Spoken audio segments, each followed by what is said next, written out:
India के अंदर stand up comedian पहले से ही बहुत विवादों में रहे हैं। कभी किसी पर केस हो जाता है, कभी किसी का शो कैंसिल कर दिया जाता है, किसी के साथ मारपीट होती है और कोई जेल भी चला जाता है। पहले कॉमेडियन सिर्फ छोटी मोटी ऑडियंस के साथ परफॉर्म करते थे।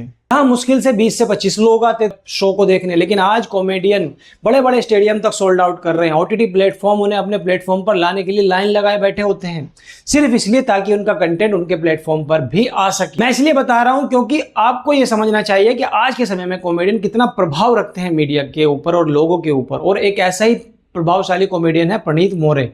वही प्रणीत मोरे जो बिग बॉस का हिस्सा भी रह चुका है। हालांकि वह खुद को एक स्टैंड अप कॉमेडियन मानता है। अब मानता है मैंने इसलिए कहा क्योंकि उसके अलावा शायद ही कोई और उसे स्टैंड अप कॉमेडियन मानता हो। ये गलतफहमी उसने खुद ही अपने अंदर पाल के रखी हुई है। एक भी जोक खास मजेदार नहीं, एक भी पंच लाइन में दम नहीं होता उसकी, लेकिन फिर भी लाखों की फॉलोइंग लेकर बैठा है। कुछ ही दिनों में सबसे पहले उसने इंस्टाग्राम पर एक स्टोरी शेयर की जिसमें वो एक वायरल क्लिप के लिए माफी मांग रहा था। ये क्लिप उसके एक क्राउड वर्क वीडियो के वायरल हुई। अगर आपको तुरंत नहीं पता तो मैं बता दूं आखिर विवाद क्या हुआ था। एक बार ये क्लिप देखिए।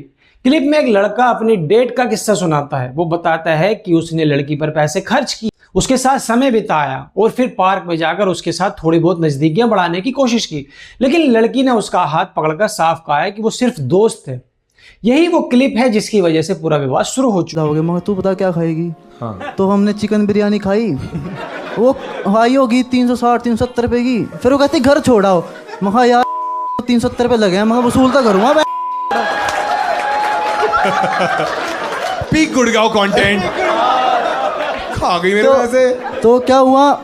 तो मैं सोच रहा हूँ यार अगर रूम पे ले जाऊँ ऑकवर्ड लगेगा कि पहले दिन ही मांग रही, पहले दिन मांग रही, ले रही मांग रही, मतलब मांग रहा मतलब। तो मेरे को ध्यान आया कि हमारे वहाँ एक पार्क है। पार्क है, हाँ, गार्डन। हाँ। वो ना अंधेरा, उसमें बहुत अंधेरा रहता है कि दिखता ही नहीं कुछ। हाँ। तो मैंने कहा मैं चल थोड़ी देर पार्क में बैठते हैं, टाइम स्पेंड करते हैं। हाँ। थोड़ी देर कहती नहीं चलते हैं। मैं कहा यार आधा घंटा बस। तो हम गए, सपोज करो मेरी बंदिया वो बैठी, तो बात करते करते मैं उसको हाथ में ऐसे अंदर ले। तो उसने मेरा हाथ पकड़ लिया। नहीं यार हम दोस्त हैं सिर्फ। तो देख वैसे भी किस नहीं हुआ ना अभी। हाँ। अभी तो एटलीस्ट तो तू वो कर ना। आई रूम पे। हाँ। कह रही यार रैपिडो के पैसे कर दो। 370 प्लस। हाँ मगर पहले वाले तो वसूल। क्लिप है जिसकी वजह से पूरा विवाद शुरू हो चुका। अब सबसे पहला और सबसे बड़ा सवाल मेरे मन में जो आता है वो ये है कि आखिर वो लड़का उस लड़की से चाहता क्या था? क्या 370 रुपए खर्च करने के लिए कंसेंट मिल जाता है? क्या 370 रुपए खर्च करने के बाद उसका अधिकार बन गया? क्या वो लड़की के साथ कुछ भी कर सकता है? बात पैसों की नहीं है, बात है मानसिकता की। चाहे उसे 370 खर्च किए हो या 3700 रुपए, उससे कोई फर्क नहीं पड़ता। फर्क इस बात से पड़ता है कि उसकी सोच कैसी है। मैं यकीन नहीं कर सकता कि आज भी मुझे ये बात कहनी पड़ रही है, लेकिन भाई तुम किसी लड़की पर कितने भी पैसे खर्च करो, इससे तुम्हारा उसके ऊपर कोई अधिकार नहीं बन जाता। तुम पैसों के दम पर उसके साथ कुछ भी करने की उम्मीद नहीं रख सकते। अगर पैसे खर्च करने का मकसद सिर्फ शारीरिक संबंध बनाना है तो ये सोच ही गलत है।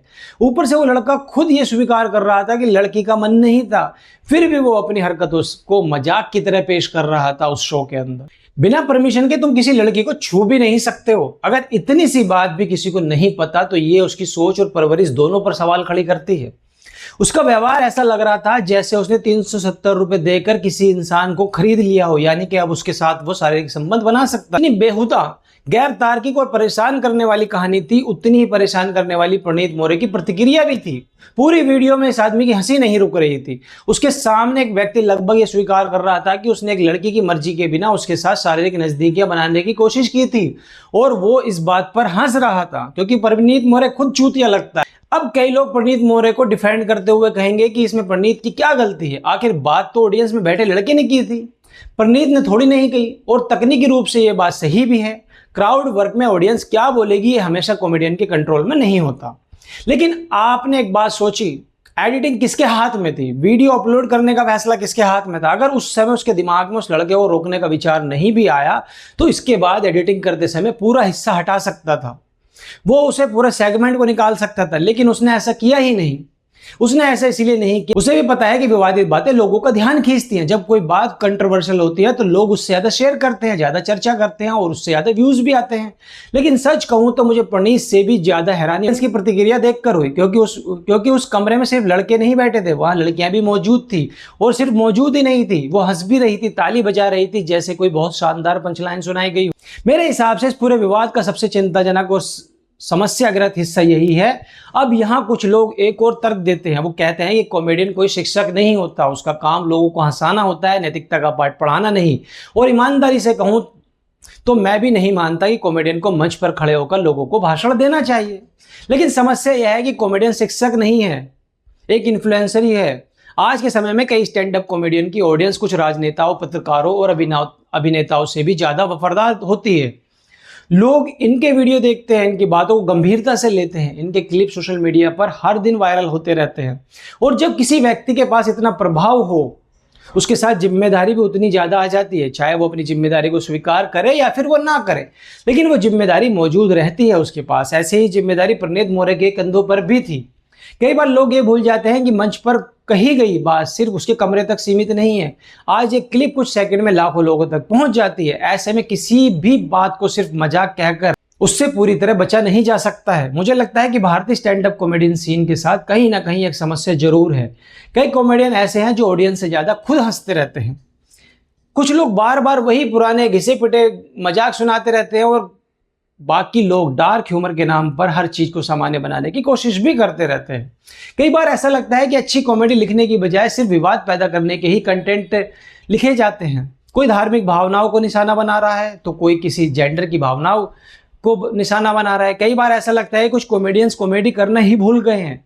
कई बार किसी भी तरह का विवाद पैदा करना, लोगों को उकसाना और फिर उसे डार्क ह्यूमर या स्टार्टर कहकर बच निकलना ही उनका उद्देश्य रह गया है। हाँ, कुछ अपवाद ऐसे भी हैं, ऐसे कॉमेडियन भी हैं जो बिना किसी सस्ते विवाद के अच्छी कॉमेडी करते हैं और लोगों को हंसाते हैं। लेकिन बड़ी समस्या तब पैदा होती है जब विवाद ही कंटेंट बन जाता है और कंटेंट विवाद बन जाता है। इस पूरे मामले में मेरी सबसे बड़ी समस्या सिर्फ इतनी है कि 2026 में जी रहे हैं हम, लेकिन कुछ लोगों की मानसिकता अभी भी वहीं अटकी हुई है। कम से कम अब तो कंटेंट का मतलब समझना चाहिए। अगर कोई लड़की आपके साथ बाहर चली गई, आपसे बात कर ली, आपके साथ समय बिता लिया, आपने उसके ऊपर कुछ पैसे खर्च कर दिए, तो उसका मतलब ये नहीं कि उसने आपको किसी तरह की शारीरिक नजदीकियों की अनुमति दे दी है।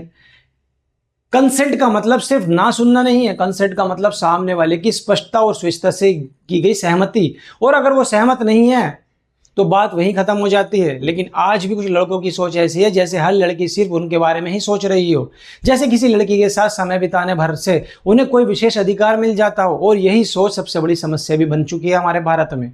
किसी भी रिश्ते की बुनियाद सम्मान से होती है, अधिकार से नहीं। सामने वाला इंसान कोई वस्तु नहीं है जिसपे पैसे खर्च करके हासिल किया जा सकता है। वो एक स्वतंत्र व्यक्ति है जिसकी अपनी पसंद है, अपनी इच्छा और अपने निर्णय भी हैं।